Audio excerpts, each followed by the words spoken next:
Քյուֆթա ենք պատրաստում, Բաստուր Մաչոներ ջան, ունենք այստեղ շատ լավ տավարի միս, մենք միտումնավոր վերցրել ենք յուղոտ միս, ջլերով միս, որ ընդհանուր մենք ատվալ կանենք, ցույց տանք ոնց ենք մաքրելու միսը ու ըստ դրա պատրաստենք քյուֆթա։ Հիմա սկսում ենք միսը մաքրելը։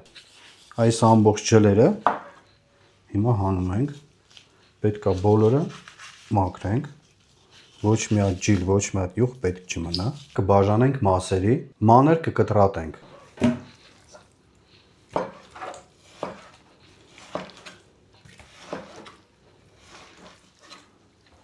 Մենք միսը կտրատեցինք, կշռենք 1 կիլոգրամ եւ կշարունակենք։ Հիմա պատրաստում ենք քյուֆթան։ Մենք ունենք այստեղ 1 կիլոգրամ տավարի միս, 30 գրամ ունենք կերակրի աղ, 700 մլ ունենք սառույցով ջուր։ Հիմա լցնում ենք սարքի մեջ։ Մեր սարքը հենց քյուֆթա պատրաստելու համար է։ Միսը լցնում ենք սարքի մեջ։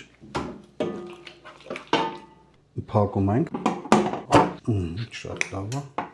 Ցածր աստիճանով հիմա խփում ենք, մանրացնում ենք։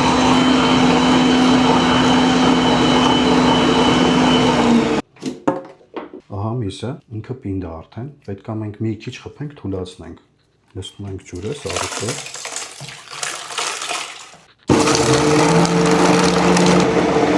Ինքը պետք է լավ մանրացնի, շատ լավ է։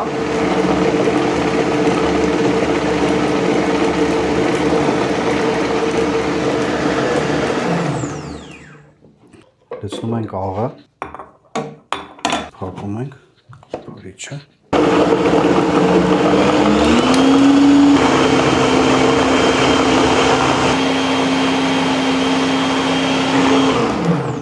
Արդեն թուլացել է, լավ ջրիկացել է ֆարշը, ահա տեսքը։ Հիմա կհանենք, կլցնենք ամանի մեջ, հա, ինչ լավ ստացել ենք, պինդ։ Շատ լավ պնդացել է։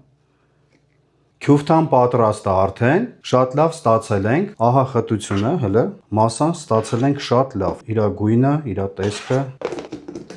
Մեկ օր կթողնենք պլյուսավոր սառնանում կմնա եւ միասին կեփենք։ Մեկ օր թողեցինք պլյուսավոր սառնանում քյուֆթան, ահա այսպիսի տեսք է ընդունել քյուֆթան։ Մենք ունենք այստեղ 1 քթալ ալյուր, 1 հատ սոխ, 1 հատ ձու եւ 1 բաժակ օղի։ Այս ամբողջը խառնում ենք քյուֆթայի հետ եւ շատ լավ պետքա խառնենք։ Հիմա լցնում ենք սկզբից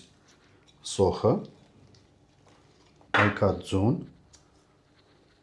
ալյուրը, 1 բաժակ օղին, ողջ լինեք, շատ լավ խառնում ենք։